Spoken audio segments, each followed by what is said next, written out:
The hunt begins. May 9th, 1941, 300 miles south of Iceland, North Atlantic Ocean.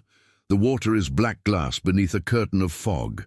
Commander Joe Baker-Cresswell stands on the bridge of HMS Bulldog, his knuckles white against the rail as he scans the horizon through salt-crusted binoculars. The corvette pitches against 8-foot swells, and somewhere beneath these frigid waters, a killer waits. The convoy has been bleeding ships for 2 days.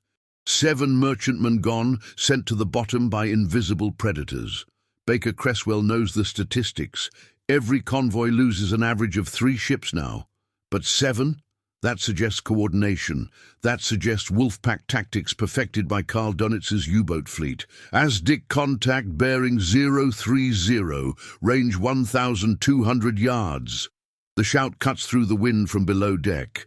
Lieutenant Commander David Balme, standing beside Baker-Cresswell, straightens. He's 25 years old, with the weathered face of someone who's seen too many good men swallowed by this ocean. Baker-Cresswell doesn't hesitate. Action stations, all ahead full, hard to starboard. The Bulldog lurches forward, her engines roaring to life. Beside them, the corvettes HMS Broadway and HMS Aubrecia converge like wolves closing on wounded prey. But it's the U-boat that's done the wounding. Until now. Below the surface, Captain Lieutenant Fritz Julius Lemp listens to the ping of British ASDIC sonar bouncing off his submarine's hull. U-110 is a Type 9B boat, 252 feet of steel and machinery that has become his entire world. 38 days at sea, 15,000 miles from Lorient, France. His crew of 47 men smell of diesel fuel, unwashed bodies, and fear. Lemp knows this sound. He's heard it before on 5 previous patrols. The British are hunting him now, and they're close. Too close. "Prepare to dive to 200 meters, he orders, his voice calm despite the sweat beading on his forehead.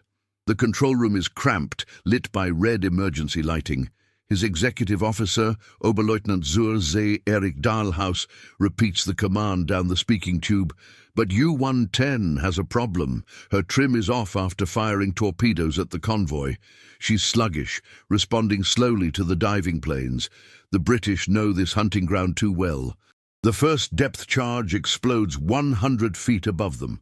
The submarine lurches violently, light bulbs shatter, a pipe bursts near the forward torpedo room, spraying water like arterial blood. The second charge is closer. Paint chips rain from the ceiling. A young machinist's mate vomits against the bulkhead. Lemp grips the periscope housing, his mind racing through options. He could dive deeper, but at this angle the boat might lose control. He could surface and run, but the British corvettes are faster than him on the surface. He could. The third depth charge detonates directly beneath them. The world becomes noise and violence. The lights go out completely. Men scream in the darkness. Water floods through a ruptured seam in the pressure hull. The submarine's stern begins to drop at an uncontrollable angle. Lemp feels the deck tilting beneath his feet, hears the terrible groaning of stressed metal, knows with absolute certainty that his boat is dying. "Emergency surface! Blow all tanks!" His voice cracks the word like a whip. They have seconds, maybe less. The chief engineer spins valves, forcing compressed air into the ballast tanks, pushing water out, fighting for buoyancy against the weight of incoming seawater. U-110 shoots toward the surface like a cork from a bottle. On HMS Bulldog's bridge, a lookout spots the disturbance first. Submarine surfacing, dead ahead. Baker-Cresswell sees it, a massive metal cylinder breaking through the waves 300 yards away, seawater cascading off her conning tower. The submarine's forward momentum is gone. She wallows in the swell like a wounded animal. "All guns, open fire!" The order ripples across the ship. The 4-inch deck gun barks first, sending a shell screaming across the water. It misses, sending up a geyser 20 feet from the U-boat's hull. The smaller weapons follow, the Oerlikons, the Lewis guns, the rifles of the deck crew. Bullets spark off the submarine's hull and conning tower like fireflies. Inside U-110, Chaos reigns. Men scramble toward the ladder leading to the conning tower hatch. Lemp knows the protocol drilled into every U-boat commander. Surface, abandon ship, scuttle. Never let the enemy capture your vessel intact. Never let them have your secrets. But the demolition charges aren't responding. The chief engineer cranks the destruction lever again and again, but nothing happens. The seawater flooding the control room has shorted the electrical system. They have only seconds before British shells punch through the pressure hull and kill everyone still inside. "Abandon ship! All hands, abandon ship!" Lemp shouts the order, pushing men toward the ladder. They pour out of the conning tower hatch into a nightmare of bullets and spray. Several are cut down immediately by machine gun fire. Others leap into the oil-slicked water, swimming desperately away from the submarine. Lemp is the last man out. He stands in the conning tower, looking back at his boat one final time, and realizes with sick horror what he's forgotten. The scuttling valves. In the confusion, in the panic, no one opened the scuttling valves. U-110 isn't sinking. She's floating, wounded, but alive, and every secret she holds is about to fall into British hands. He starts back down the ladder, but a burst of gunfire from HMS Broadway forces him back. Another U-boat crewman tries to return, but a shell explodes against the conning tower, killing him instantly. Lemp jumps into the water. Around him, his crew treads water, calling out to each other, watching their submarine float stubbornly on the surface. Some start swimming back toward her, trying to reach the scuttling valves, but the British fire drives them away. On Bulldog's Bridge, Baker-Cresswell makes a decision that will change the course of the war. Instead of ramming the submarine as standing orders dictate, instead of sinking her with gunfire, he issues an order that goes against every instinct, every regulation, every standard procedure. "Cease fire, boarding party, prepare to board the submarine." The Wolf Beneath 3 weeks earlier. April 15th, 1941. Lorient, France. The morning Fritz Julius Lemp received his orders for the 8th War Patrol, he stood on the quay, watching U-110 being loaded with supplies. Torpedoes first. 14 of them, each one a precisely engineered weapon worth more than most men would earn in a lifetime. Then came the food, tinned meat, vegetables, bread that would turn moldy within days in the submarine's humidity, chocolate, coffee, and the bottles of schnapps carefully hidden from the administrative staff. Lemp was 37 years old, which made him ancient by U-boat standards. Most commanders were in their 20s, young men with reflexes like cats and the confidence of immortality. Lemp had neither. He'd been at sea since the war began, had sunk 29 ships, and carried a weight that kept him awake during his off-watch hours. That weight had a name: Athenia. September 3rd, 1939, the first day of the war. Lemp, commanding U-30, had spotted a large passenger liner northwest of Ireland. In the fading light and through his periscope's limited view, he'd identified her as an auxiliary cruiser, a legitimate military target. He'd fired 2 torpedoes. Only after the explosions did he realize his mistake. SS Athenia wasn't a warship. She was a civilian liner carrying 1,418 passengers, including 300 Americans. 117 people died, including 28 Americans. The sinking nearly brought the United States into the war 2 years early. The Nazi propaganda machine denied everything. They claimed the British sank their own ship to frame Germany. Lemp was ordered to falsify his logbook, to tear out the page recording the attack. He followed orders, but the weight remained. Now, standing in occupied France, watching his new boat being prepared, Lemp wondered if this patrol would be his last. The Atlantic was becoming more dangerous. British convoy escorts had new tactics, new weapons. The ASDIC sonar was improving. More U-boats were failing to return. "Sir!" Oberleutnant Dahlhaus approached, clipboard in hand. "Final stores are loaded.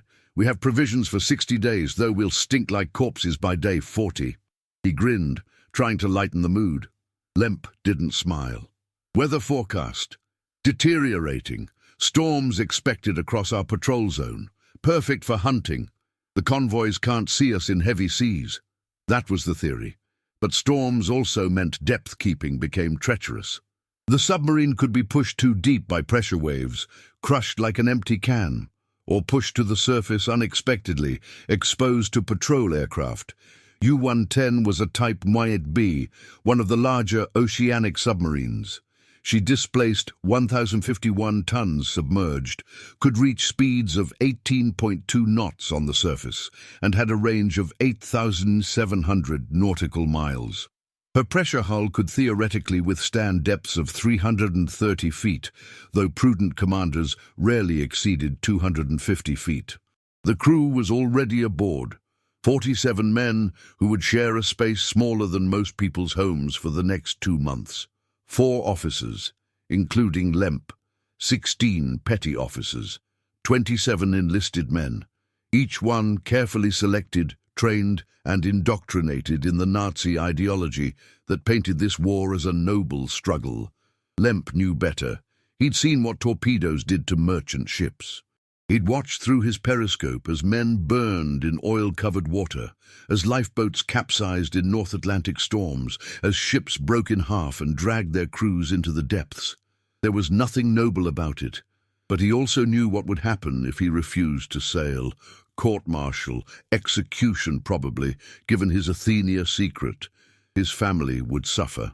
So he climbed aboard U-110, descended through the conning tower hatch, and became one with his steel coffin once more. The patrol had started well enough. They cleared the Bay of Biscay without incident, avoiding British air patrols by submerging during daylight hours. The first week was spent transiting to their assigned patrol zone, the approaches to Iceland, where convoys gathered before crossing the Atlantic. Life aboard a U-boat followed a rhythm that quickly became oppressive. 4-hour watches. 4 hours of sleep in a bunk that smelled of the previous occupant. Meals eaten standing up in the cramped galley. The constant noise of the diesel engines on the surface, the eerie silence of the electric motors when submerged. The junior enlisted men had it worst. They shared bunks in a system called hot bunking. When one man went on watch, another climbed into his still warm bunk. There was no privacy, no personal space, no escape from the smell of 47 unwashed men, diesel fuel, battery acid, and the chemical toilets that could only be flushed when the boat was surfaced. On day 12, they encountered their first convoy. BX-118, a group of 32 merchant ships bound from Britain to North America in ballast, hoping to fill their holds with American supplies. Lemp tracked them for 6 hours, positioning U-110 ahead of the convoy's projected course, then submerged and waited. The tactic was called bow shot on the beam. Wait until a ship passes perpendicular to your position, then fire a spread of torpedoes at her flank, the largest possible target area. It required patience, mathematics, and nerve. Lemp peered through the attack periscope, his face pressed against the rubber eyepiece. A British freighter, approximately 8,000 tons, filled his view. He calculated the angle, the speed, the range. Tube 1, flood. Tube 2, flood. Set depth 4 meters, speed 40 knots. The weapons officer repeated the orders. Somewhere forward, compressed air hissed as seawater filled the torpedo tubes. Firing solution calculated, sir. Bearing 135, range 1,200 meters, target speed 8 knots. Lemp watched the freighter draw closer. Waited. Fire 1. The submarine shuddered slightly as the torpedo left its tube. Fire 2. Through the periscope, he saw the white wake of the first torpedo racing toward the target. 43 seconds. The torpedo struck amidships, below the waterline. The explosion was visible even through the periscope, a column of water and debris erupting from the freighter's side. The second torpedo missed, passing astern, but one was enough. The freighter began listing immediately, her back broken, her crew scrambling for the lifeboats. Lemp didn't watch. He couldn't. Down periscope, dive to 50 meters, silent running. The British escorts would be coming now, dropping depth charges, hunting. U-110 slipped deeper into the cold darkness, while above them, men died in the water. Over the next 3 weeks, Lemp sank 6 more ships. Each one was a tonnage number in his log, a confirmation signal sent to U-boat headquarters, a small victory in Germany's campaign to starve Britain into submission. Each one also represented men who would never go home. By May 8th, U-110 had expended most of her torpedoes. Standard procedure dictated they return to France for resupply. But Lemp received an urgent signal. Convoy OB-318 had been spotted leaving Liverpool. 43 merchant ships loaded with war materials, escorted by only 4 corvettes. A wolf pack was being assembled to intercept them. Lemp had 4 torpedoes remaining, enough for 1 more attack. Then home. Then perhaps a few weeks' leave to see his wife, to forget the weight of Athenia, to pretend he was something other than a professional killer. He set a course to intercept OB-318, unaware that this decision would be his last as a free man. Death from above. May 9th, 1941. 0900 hours, 300 miles south of Iceland. The morning started with fog so thick that watchstanders on the merchant ships couldn't see their own bow.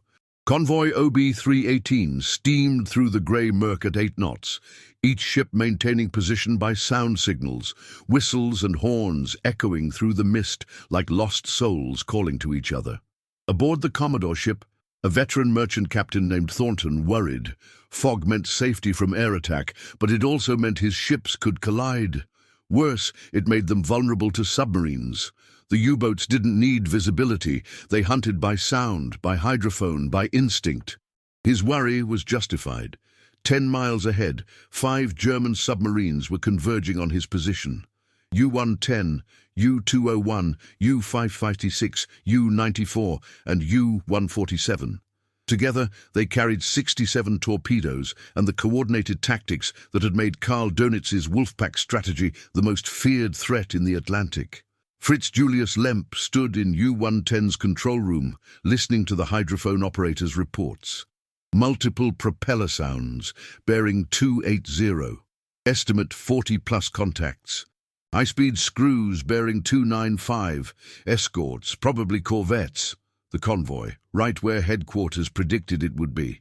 Battle stations torpedo, come to periscope depth. The klaxon sounded twice, sending men scrambling to their positions. The plainsmen eased back on their controls, letting U-110 rise through the thermocline layers until the attack periscope broke the surface.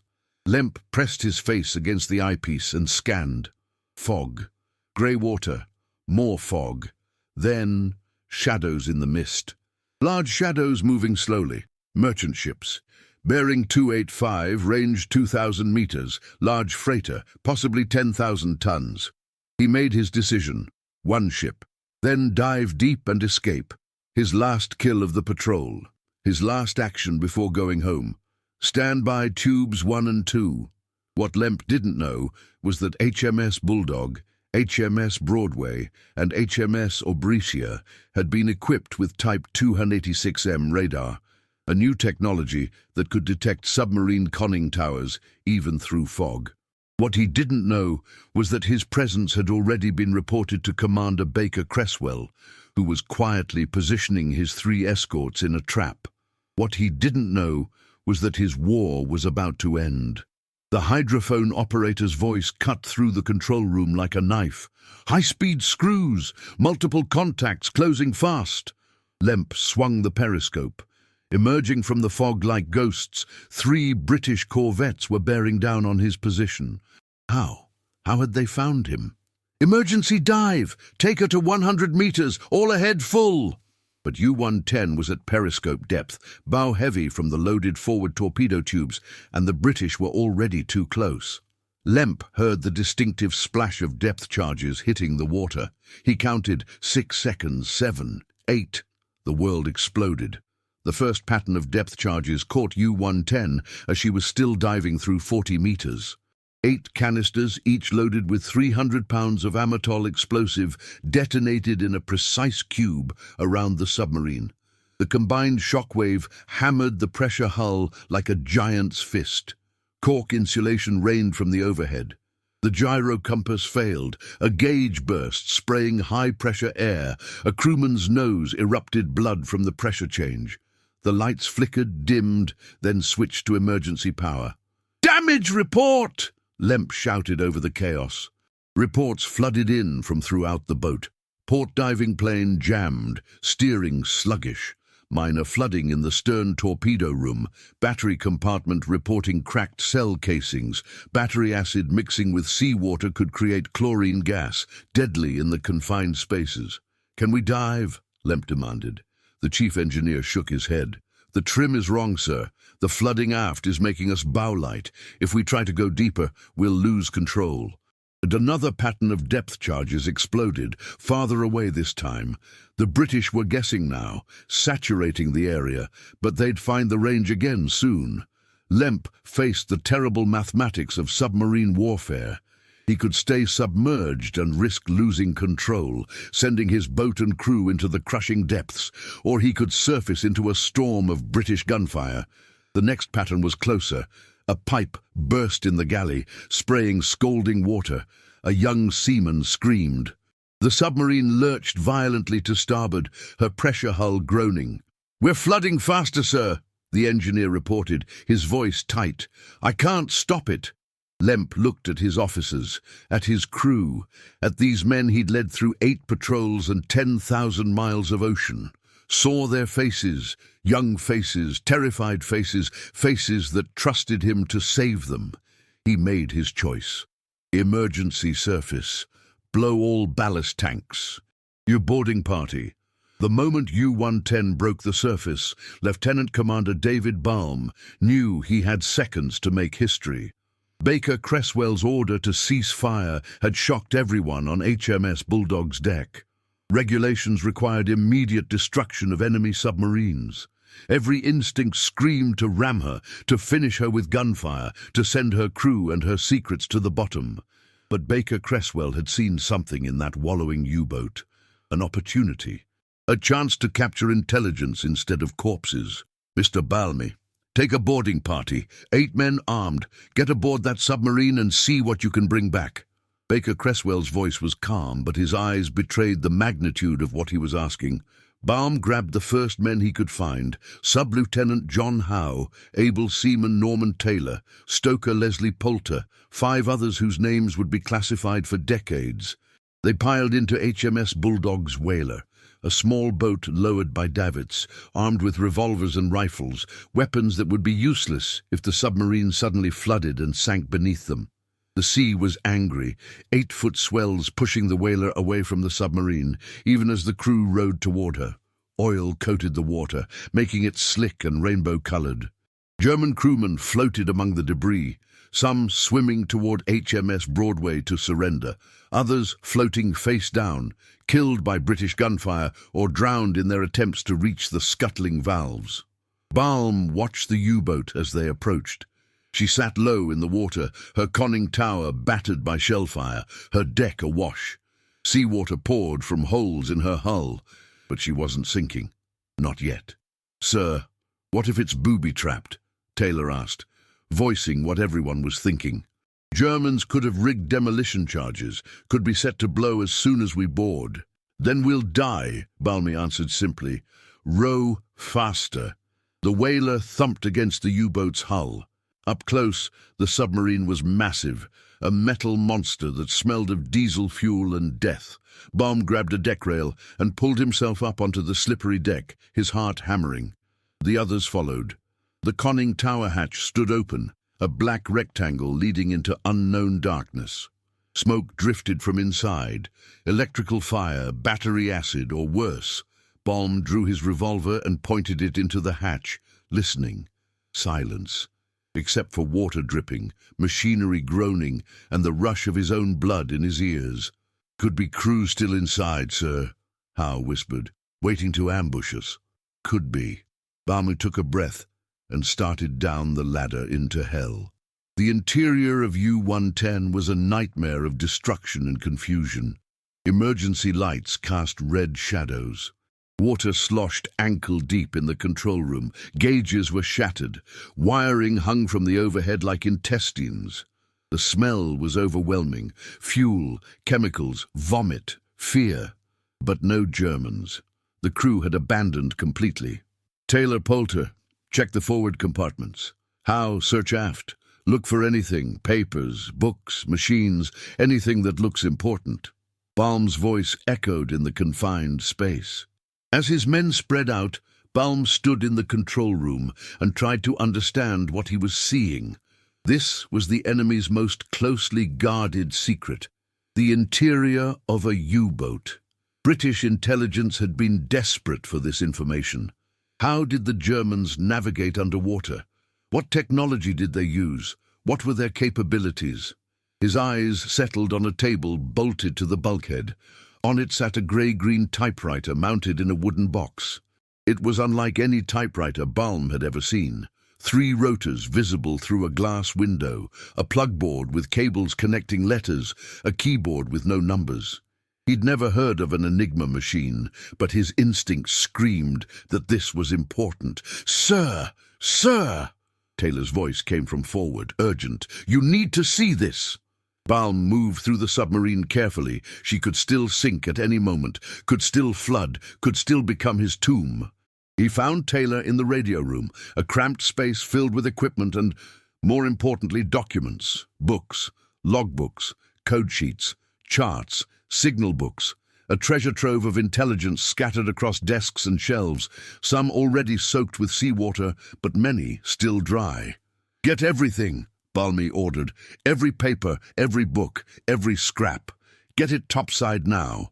The boarding party worked with frantic urgency, creating a human chain to pass materials up through the conning tower hatch. Balme grabbed items seemingly at random, a ring binder labeled Kurz Signal Heft, short signal book, a leather-bound codebook with Heimisch, home waters on the spine, technical manuals, navigation charts, personal diaries, photographs. In the captain's cabin, barely larger than a coffin, Balme found Lemp's safe. It wasn't locked. Maybe the commander had planned to return and destroy its contents, or maybe panic had made him forget. Inside, more codebooks, settings for the Enigma machine, keys for different naval zones and time periods. "Sir, she's settling!" Howe shouted from below. "Water's rising in the stern!" Balme looked around desperately. So much material, too much to save it all. He made instant decisions, what looked important, what had official stamps, what was waterproof.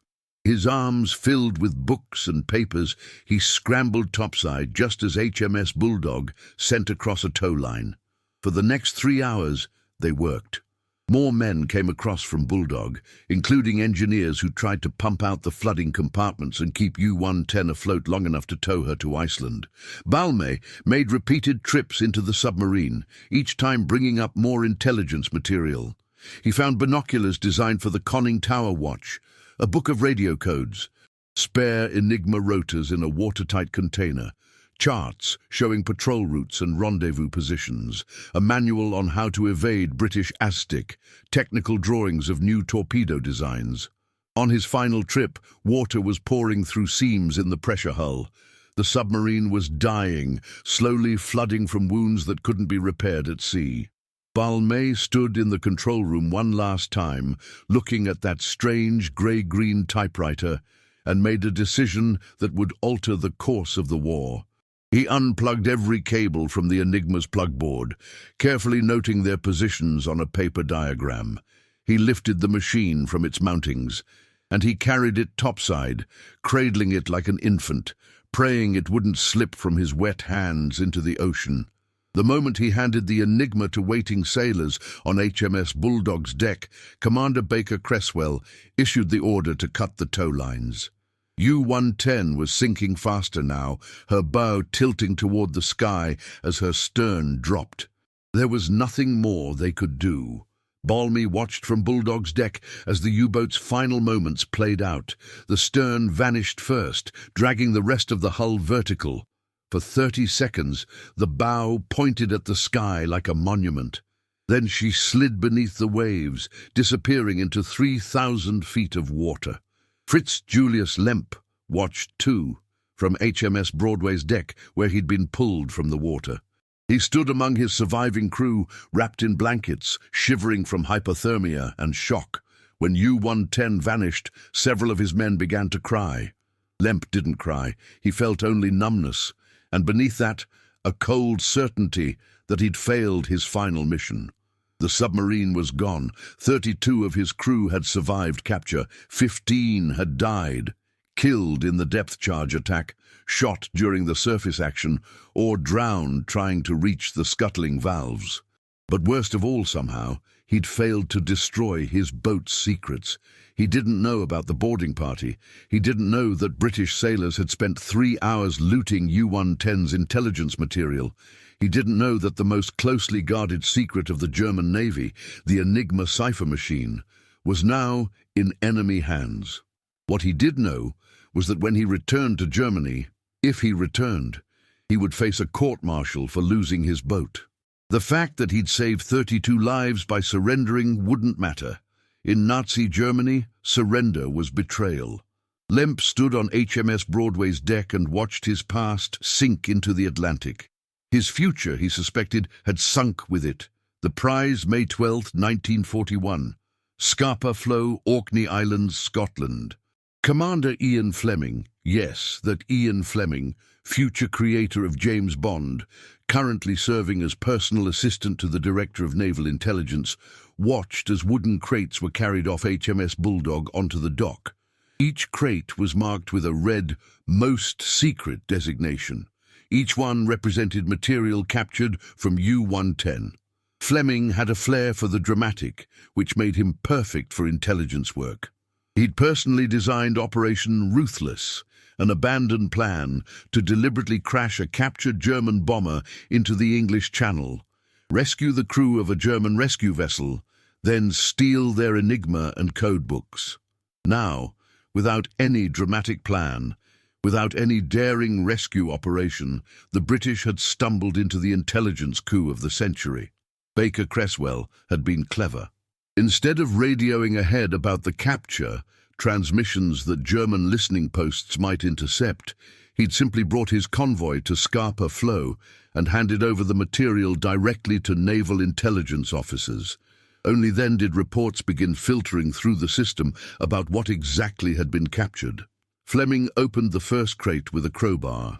Inside, wrapped in oilcloth to protect against seawater damage, were the documents Balme had grabbed from U-110's radio room.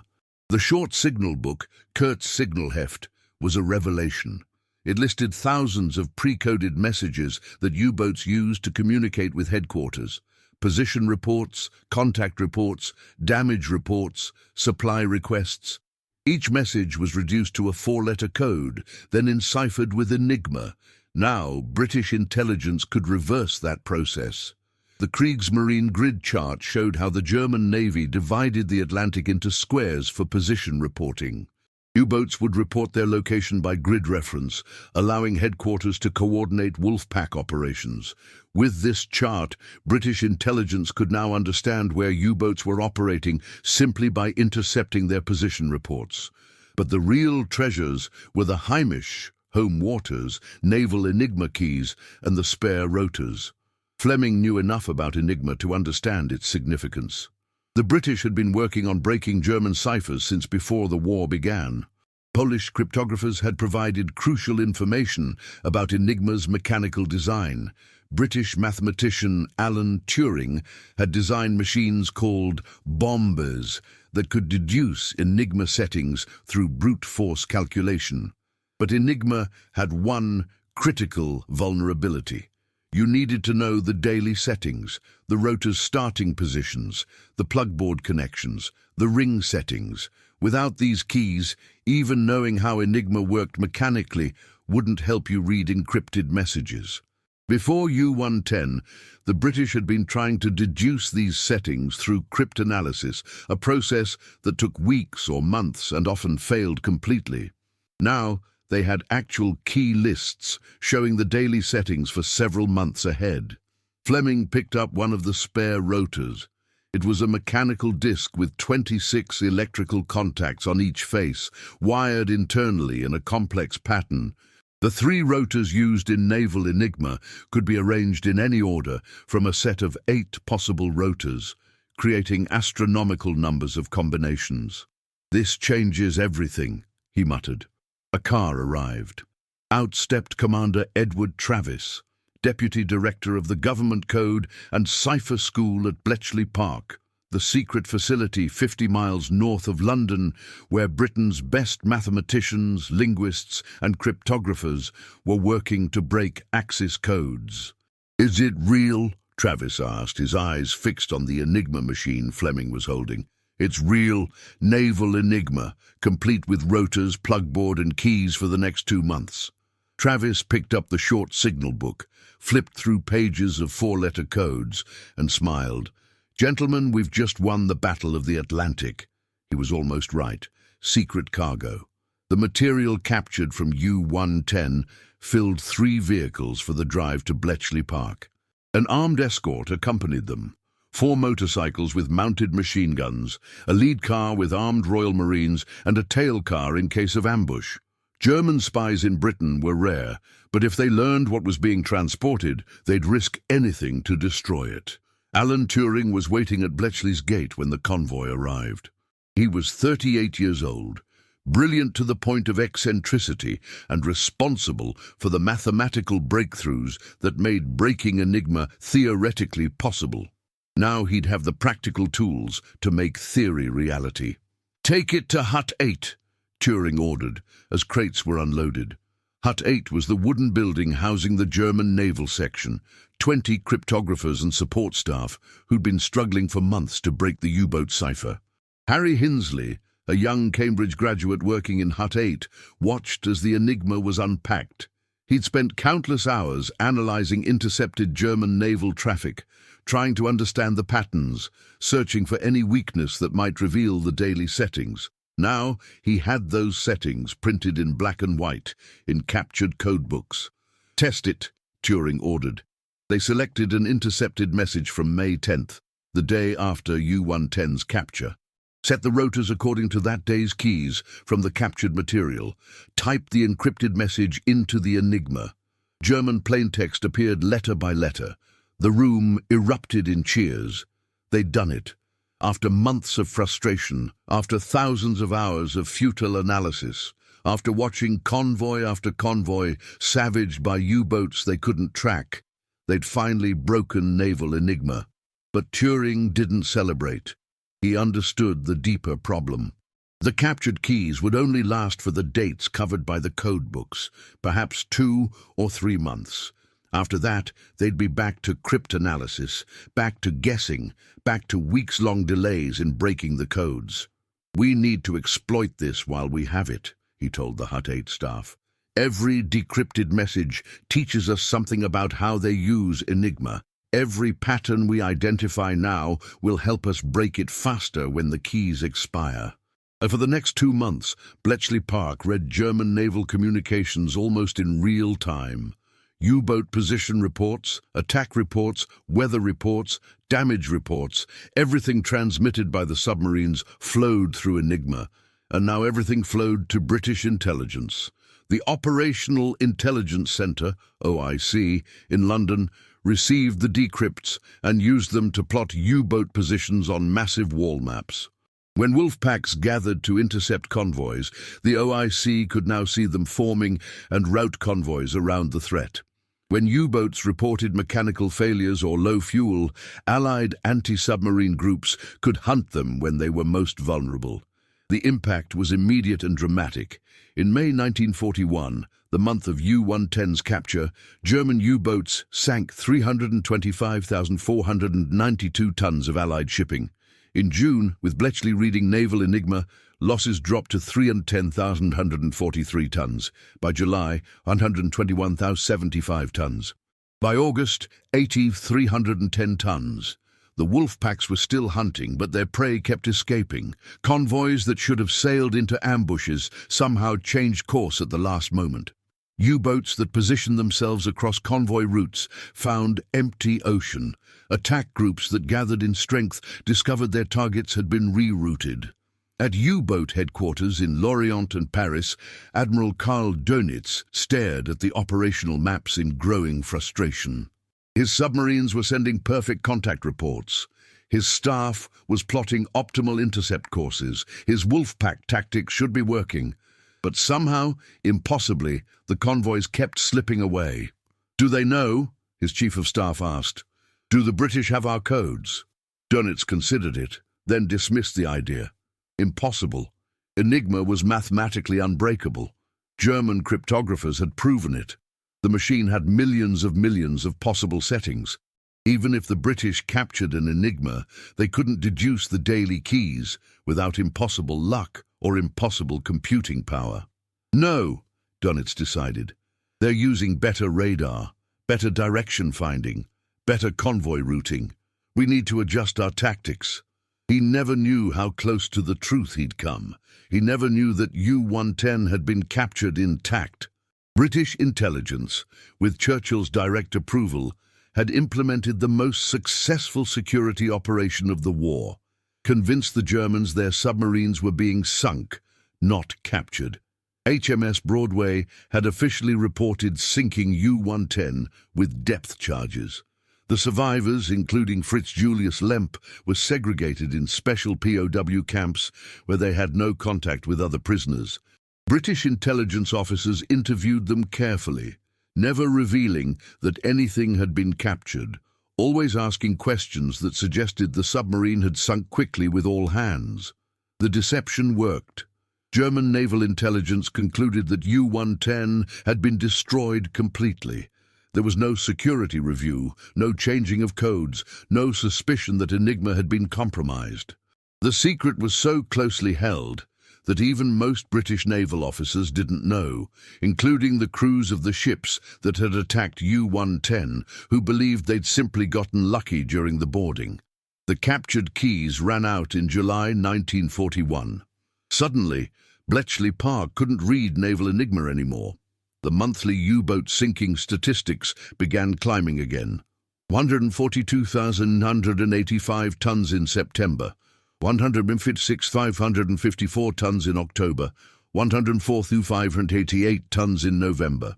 But the cryptographers had learned from those 2 months of access. They'd mapped the patterns of German naval communications, identified stereotypical message formats, catalogued common phrases and military jargon. When another submarine, U-559, was captured in October 1942 with a later model Enigma and codebooks, Bletchley had the analytical foundation to exploit that capture immediately. The intelligence war became a race. Britain capturing codebooks, Germany changing security procedures. Bletchley breaking new Enigma variants, Germany introducing new cipher machines, Allied convoys being rerouted, U-boats being sunk in suspicious numbers, German intelligence suspecting but never quite believing that Enigma had been broken. And through it all, the secret of U-110's capture remained hidden. Lemp and his surviving crew spent the rest of the war in captivity, never knowing they'd handed the Allies the key to victory in the Atlantic. Most died never knowing, including Lemp himself, who was killed during an Allied air raid on a POW camp in 1945, just weeks before the war ended. The truth wouldn't emerge until 1959, when documents were declassified. By then, most of the men involved were dead or scattered. The full story took decades more to piece together from classified records, personal accounts, and salvage expeditions to U-110's wreck site. But in June 1941, standing in Hut 8 and watching intercepted U-boat messages being decrypted in real time, Alan Turing and his team knew they'd achieved something extraordinary. Not just a tactical victory, capturing an enemy's secrets, not just a strategic victory, reading their communications, but an intelligence victory so complete that the enemy never even knew it had happened. That, more than anything, would prove to be the real genius of the U-110 capture. Breaking the code June 1941. Bletchley Park, Station X. The woman's name was Joan Clark, and she was one of only 8 women working in Hut 8. Cambridge-educated in mathematics, she'd been recruited to Bletchley through the old boy network of British academia, then discovered that she had an intuitive gift for cryptanalysis that surpassed many of her male colleagues. Now she sat at her desk with 3 decoded U-boat messages and a problem that kept her awake at night. The messages were routine position reports from submarines operating southwest of Iceland. Thanks to the captured Enigma keys, decryption had been trivial. But Clark noticed something that others had missed. All 3 messages had been sent within a 12-hour period. All 3 reported positions in the same general area. All 3 submarines, U-105, U-38 and U-143, were hunting the same convoy, designated HX-129 by British routing authorities. HX-129 consisted of 36 merchant ships carrying steel, machinery and grain from Halifax to Liverpool. 4 escort corvettes, standard mid-Atlantic routing, due to reach the mid-Atlantic Gap, the area beyond land-based air cover, in 48 hours. Clark did the mathematics. If the 3 U-boats maintained their reported positions and speeds, they'd intercept HX-129 exactly when it entered the gap. Perfect timing for a coordinated wolfpack attack. The kind of attack that would sink 10 or 15 ships before the escorts could organize a defense. She walked her analysis to Turing's office. "We can save them," she told him. "If we alert the convoy now, they can alter course. Swing north, add 2 days to the voyage, but avoid the wolfpack completely." Turing listened, studied her calculations, then asked the question Clark had been dreading. "And what happens when 3 U-boats mysteriously find empty ocean where a convoy should be? They'll wonder how we knew. They'll investigate, they'll review their security, and eventually they'll figure out we've broken Enigma."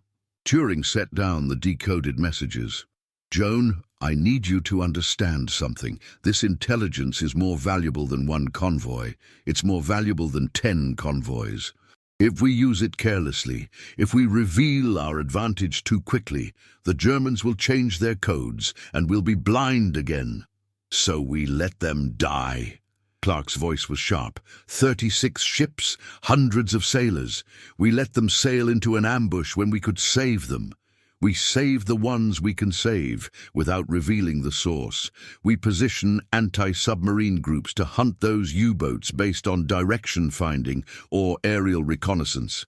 We make it look like we're getting lucky, not reading their mail. Turing looked tired. "This is the terrible mathematics of intelligence work, Joan. We trade small losses now for larger gains later." Clark left his office furious. But she understood the logic, and over the following months she became expert at the calculus of deception, when to use intelligence, when to let convoys sail unwarned, how to disguise the source of British advantages. The system they developed became known as Ultra, the code name for intelligence derived from broken Axis codes. Every decrypt received an Ultra classification, and strict rules governed its use. Never act on ultra-intelligence alone. Always provide an alternative explanation, aerial reconnaissance, direction finding, captured documents, lucky patrols. Accept losses when necessary to protect the source. Some convoys would be sacrificed to prevent suspicion. Distribute Ultra only to commanders who'd signed the Official Secrets Act and understood the consequences of careless use. Never mention Enigma, Bletchley Park, or code breaking in any operational communication. Even the word Ultra couldn't appear in standard radio traffic. The Operational Intelligence Center implemented these rules ruthlessly. Commander Roger Wynne, head of the submarine tracking room, maintained massive wall charts showing every known U-boat position, some based on Ultra, others on conventional intelligence.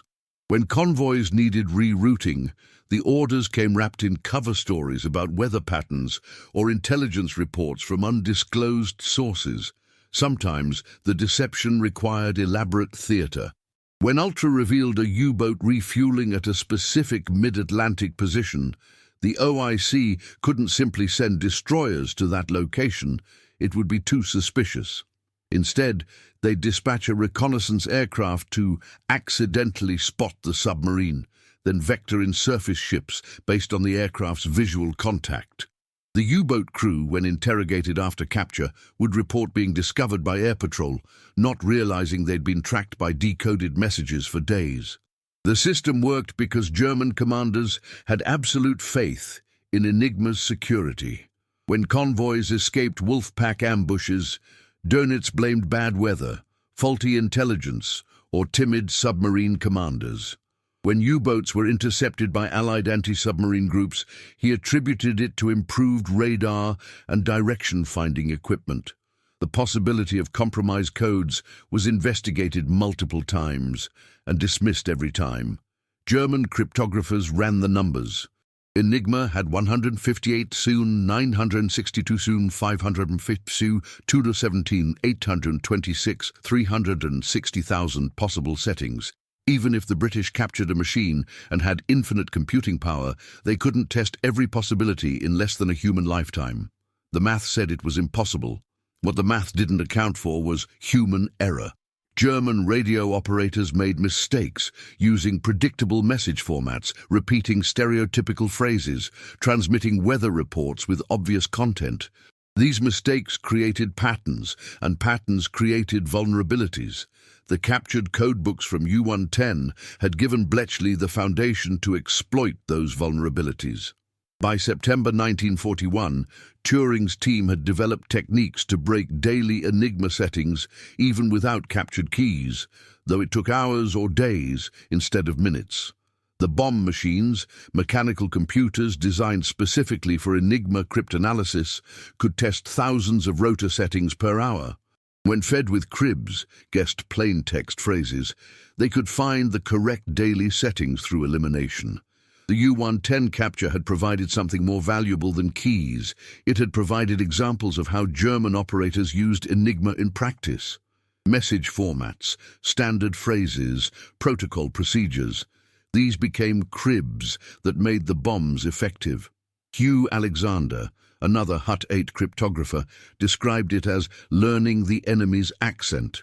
The captured material had taught them not just what Germans were saying, but how they said it, and that knowledge proved more enduring than any temporary keys. The Atlantic turns, March 1943. Mid-Atlantic, 45 degrees, 30 degrees.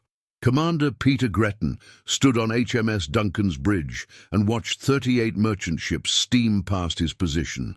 Convoy HX-231 was his responsibility, 42 vessels when they departed New York, reduced to 38 after 4 days of wolfpack attacks. 4 ships lost, 117 men dead or missing, but 38 had survived, and against what had been waiting for them, that qualified as a victory. The weather was clearing after 3 days of storms. Gretton could see U-boat periscopes occasionally, quick glimpses before the submarines dove, hunting for position. He counted at least 7 distinct contacts. German radio traffic, intercepted and logged by his communications staff, suggested more were coming. What Gretton didn't know was that the submarine tracking room in London had been reading those same German transmissions in decrypted form. They knew exactly how many U-boats were gathering. 19 submarines in 3 wolf packs, Gruppe Raubgraf, Gruppe Stürmer, and Gruppe Dränger. They knew the attack plan, a massive coordinated strike designed to overwhelm HX-231's escorts and slaughter the convoy. They also knew something the Germans didn't, where the wolf packs were positioned and where they expected HX-231 to sail. The convoy had been quietly rerouted twice based on ultra-intelligence. The first deviation, planned in New York before departure, had swung them north of the planned route, avoiding 4 U-boats lying in ambush. The second deviation, ordered mid-ocean when Ultra revealed Gruppe Raubgraf, moving to intercept, had added a day to the voyage, but positioned HX-231 where British support groups could reinforce the escorts.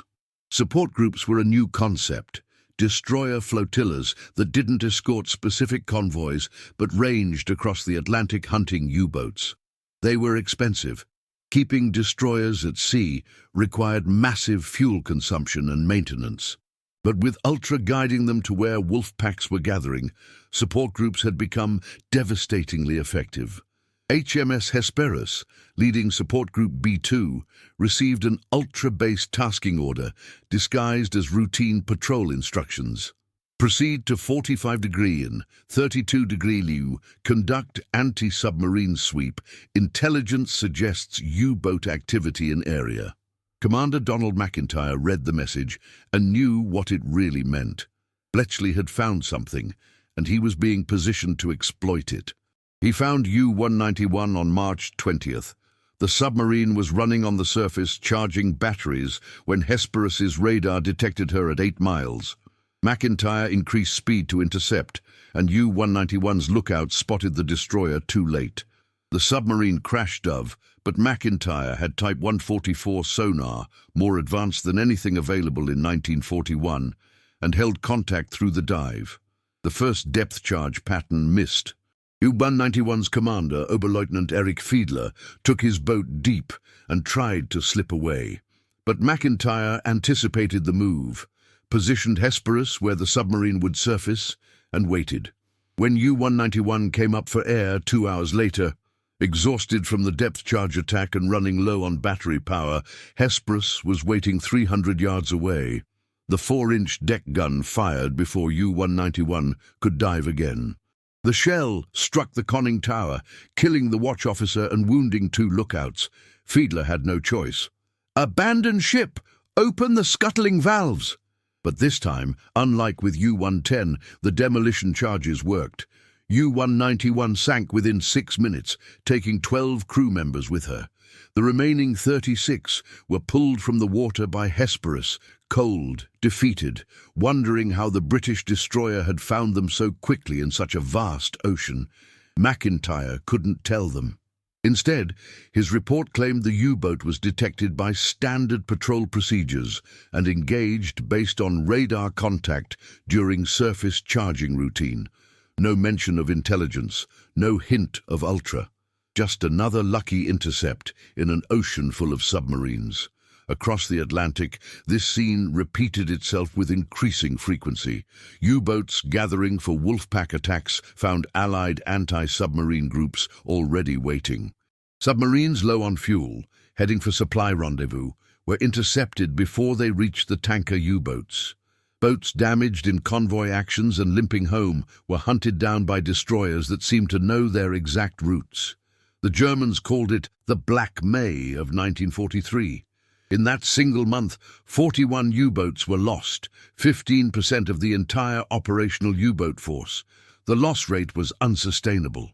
Dönitz, finally recognizing defeat, withdrew his wolf packs from the North Atlantic on May 24, 1943. The Battle of the Atlantic wasn't over. U-boats would continue operations until Germany's surrender in 1945. But the turning point had been reached. Convoys now crossed the Atlantic with acceptable losses. Britain received the food, fuel, and materials needed to survive. American troops and equipment poured into England, preparing for the invasion of Europe. And behind it all, invisible and unacknowledged, was the intelligence victory that began with U-110's capture in May 1941. The cost of victory. Not every convoy could be saved. Not every wolf pack could be avoided. The mathematics of deception sometimes required sacrifice. Convoy SC-122 and HX-229 sailed in March 1943, just weeks before Black May. Ultra-intelligence revealed that 3 wolf packs, 40 U-boats total, were positioning themselves across both convoys' projected routes. The submarine tracking room plotted the intercept and calculated the danger. 20 to 30 ships likely to be sunk if the convoys continued on their current courses. But rerouting both convoys simultaneously would create suspicion. The Germans would wonder how the British knew where 3 separate wolf packs were deployed. They'd investigate, they'd review security, and they might discover the Enigma compromise. The decision was made at the highest levels. SC-122 would be rerouted slightly, reducing its exposure to the wolf packs. HX-229 would sail its planned route as a sacrifice, a demonstration that British intelligence wasn't perfect, that convoys still got caught, that there was no systematic knowledge of U-boat positions. HX-229 lost 13 ships in 3 days of sustained attacks. 286 men died. The escorts fought desperately, sinking 1 U-boat and damaging 3 others, but couldn't prevent the slaughter. Radio intercepts revealed German celebrations. This was a major victory, proof that Wolfpack tactics still worked, evidence that the Allies hadn't solved the U-boat problem. And that, horrifically, was the point. Commander Roger Wynne, who'd made the recommendation to sacrifice HX-229, sat in the submarine tracking room the night after the massacre and stared at the casualty reports. 286 men. He'd killed them as surely as if he'd torpedoed their ships himself. The math said it was necessary. Letting 1 convoy be savaged would save 5 others. But the math didn't account for the weight of making that choice. Years later, after the war, Wynne would describe the experience in a classified debriefing. We played God with men's lives. We chose who would live and who would die based on calculations of operational security and strategic advantage. It was necessary, it was justified by the results, and it was absolutely unforgivable. The men who made these decisions carried that weight forever. Churchill, who'd personally reviewed and approved the ultra-security protocols. Travis and his successors at Bletchley, who determined when intelligence could be used and when it must be withheld. The OIC staff who watched convoys sail into known ambushes because the alternative was worse.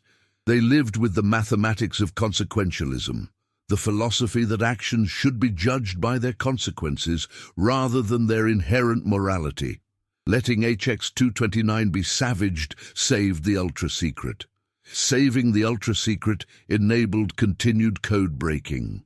Continued code-breaking eventually won the Battle of the Atlantic. Winning the Battle of the Atlantic enabled the invasion of Europe. The invasion of Europe ended the war. Therefore, sacrificing 286 men was justified. But justified didn't mean forgivable.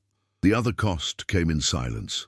The men who'd captured U-110, David Balme, Joe Baker-Cresswell, the boarding party who'd risked their lives looting the submarine, couldn't tell anyone what they'd done.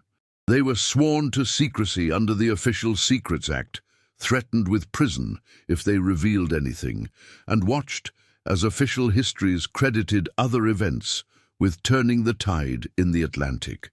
Balme attended a naval reunion in 1947 and listened to a former destroyer commander describe tactics for finding U-boats. "We got better at using radar and direction finding," the man explained, "and I think our intelligence improved somehow, though they never told us how." David Balme nodded and said nothing, knowing that the intelligence improvement sitting across from him had personally carried the Enigma machine that made it all possible. But he couldn't say so. Not then. Not for years. The secret extended to the German prisoners. Fritz Julius Lemp and the surviving crew of U-110 spent 4 years in captivity, never knowing their submarine had been captured intact. British interrogators were skilled at asking questions that revealed nothing about what was already known. "How does a U-boat navigate underwater?" the interrogator would ask, as if genuinely curious, when in fact British engineers had already examined U-110's navigation equipment in detail. Lemp, for his part, lived with different mathematics. 32 of his crew had survived because he'd surrendered instead of fighting to the death. He'd saved their lives by abandoning his boat. In another navy, in another war, that might have earned commendation. In the German Navy of 1941, it earned only shame. He was held in a special camp for high-value prisoners, submarine commanders, and other officers whose knowledge might be useful. British intelligence kept him isolated from other prisoners who might have heard rumors about ultra or code breaking. They fed him carefully constructed lies about U-110's fate, that she'd sunk quickly after the crew abandoned, that all intelligence material had been destroyed, that the British had learned nothing from the capture. He believed them. Why wouldn't he? The alternative, that he'd handed the Allies the key to winning the Atlantic campaign, was too terrible to contemplate. On February 15, 1945, 3 months before Germany surrendered, an Allied bombing raid hit the POW camp where Lemp was held. A single bomb struck the barracks building. Lemp and 17 other prisoners died instantly. He was 41 years old. He never knew about Ultra. He never knew about the intelligence coup. He never knew that historians would eventually credit U-110's capture as one of the most significant events of the war. He died believing he'd failed, and perhaps from his perspective he had. He'd lost his boat. He'd surrendered. He'd violated every principle drilled into German submarine commanders. That his failure had paradoxically been a greater success than any victory he might have achieved, saving Allied lives instead of taking them, would have been cold comfort. War doesn't care about paradox. It only counts bodies. Legacy, May 9, 1991. North Atlantic, 6100N, 29°15W. Exactly 50 years after U-110's capture, a commercial salvage vessel lowered a remotely operated vehicle into 3,000 feet of water. The ROV's lights cut through the darkness, revealing a silhouette that shouldn't exist. A German submarine, largely intact, resting on the ocean floor. U-110's hull showed damage from the depth charge attack, buckled plates near the stern, holes where shells had struck the conning tower, but she hadn't imploded or broken apart. She'd settled onto the bottom relatively gently, preserving much of her structure. The ROV's cameras panned across the deck. The deck gun was still mounted, though encrusted with marine growth. The conning tower stood upright, its hatches open, exactly as David Balme had left them in 1941. Inside those hatches, if anyone cared to dive deep enough, would be the control room where Lemp had made his final decisions, the radio room where the codebooks had waited, the captain's cabin where the Enigma had sat in its box. But the submarine was also a grave. 15 men had died during the attack or the immediate aftermath. Their bodies, if they remained, would still be inside, entombed in steel, resting at the bottom of the Atlantic they'd tried to dominate. The salvage expedition took photographs and video, then departed. U-110 was designated a war grave, protected under international maritime law. No artifacts would be removed, no bodies would be disturbed. The submarine would remain where she fell, a monument to the men who'd served aboard her and the secrets she'd carried. By 1991, those secrets were finally public knowledge. The British government had begun declassifying Ultra documents in the 1970s, revealing the code-breaking operation at Bletchley Park. Books and documentaries followed, celebrating Turing's mathematical genius, Bletchley's cryptographic breakthroughs, and the intelligence victories that had helped win the war. But U-110's role remained obscure until the 1990s, when researchers pieced together the full story from multiple sources: naval records, Bletchley archives, personal accounts from the boarding party, German documents. The complete picture emerged.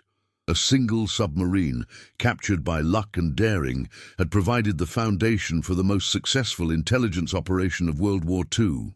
David Balme, interviewed in his 80s, described the boarding as the most frightening 30 minutes of my life, followed by 3 hours of frantic looting while wondering if the boat would sink with us inside. He'd received the Distinguished Service Cross for his actions, a respectable decoration, but not one that hinted at the magnitude of what he'd accomplished.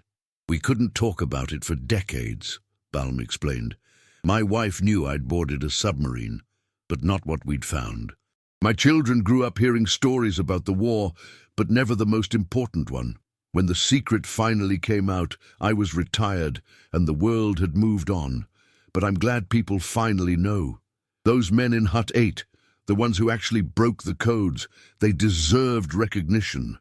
Baker-Cresswell, who'd made the split-second decision to board rather than sink U-110, died in 1997 at age 92.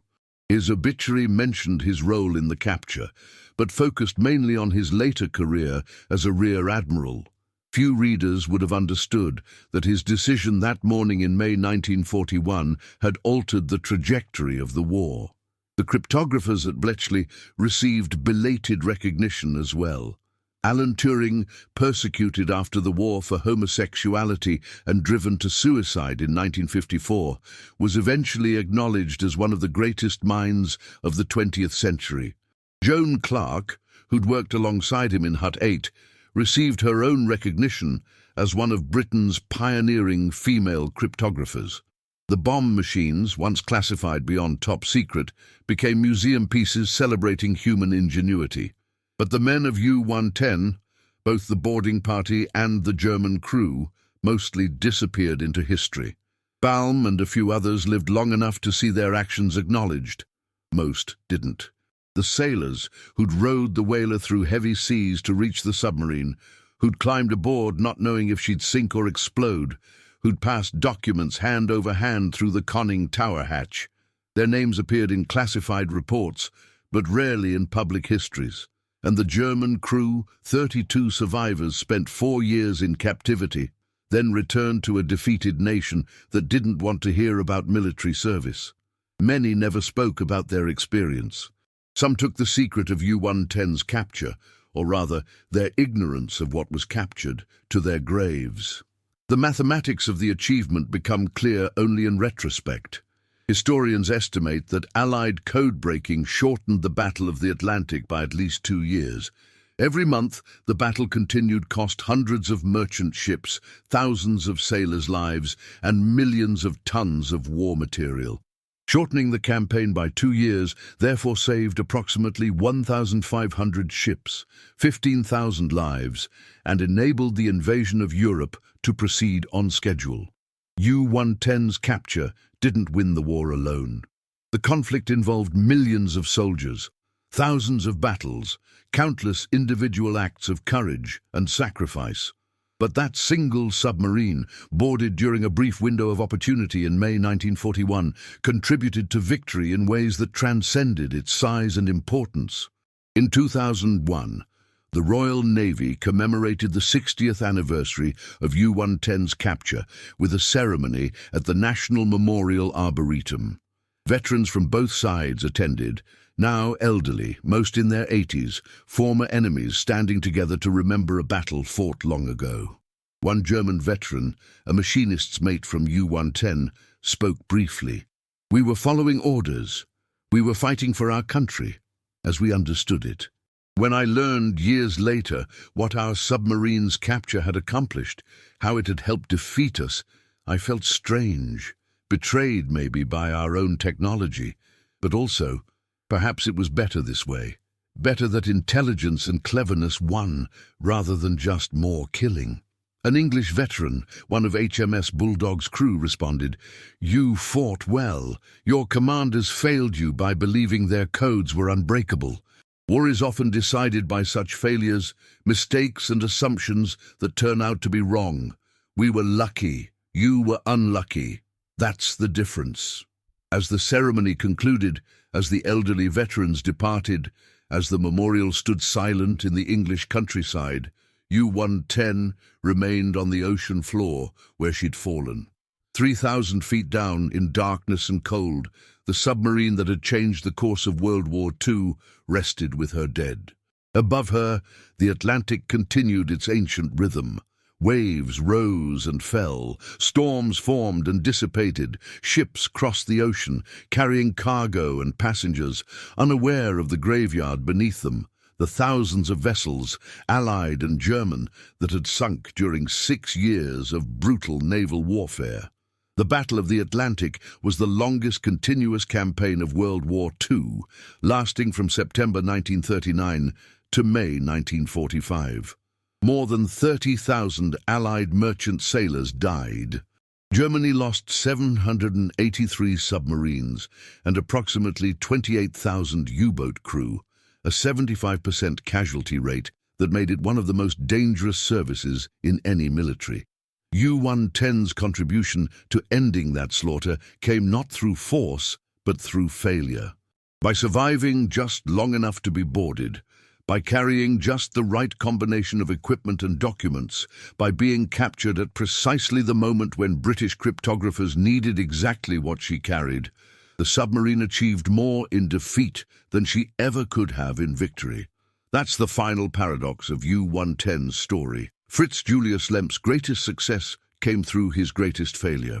David Balme's moment of heroism consisted of looting a helpless enemy rather than fighting a glorious battle. The cryptographer's triumph required exploiting secrets rather than demonstrating strength. War isn't elegant. Victory isn't always glorious. Sometimes history turns on small moments, a commander's split-second decision, a boarding party's desperate 3 hours, a captured book that reveals how to read the enemy's thoughts. U-110 was such a moment. A single submarine, one among nearly 2,200 U-boats Germany built during the war. Nothing special about her design. Nothing extraordinary about her crew. Just another weapon in a vast conflict that consumed millions of lives and reshaped the world. But on May 9th, 1941, in the cold waters of the North Atlantic, that ordinary submarine became extraordinary. Not through any action of her crew, but through the confluence of chance, courage, and cryptographic need. They captured a submarine and found only a book, or rather found books, codes, and a machine. Then they saved thousands of lives in the Atlantic. That's the truth. That's the legacy. That's the story that took 50 years to tell completely. And 3,000 feet below the waves, U-110 keeps that story still, a steel monument to the moment when intelligence won a victory that battles never could.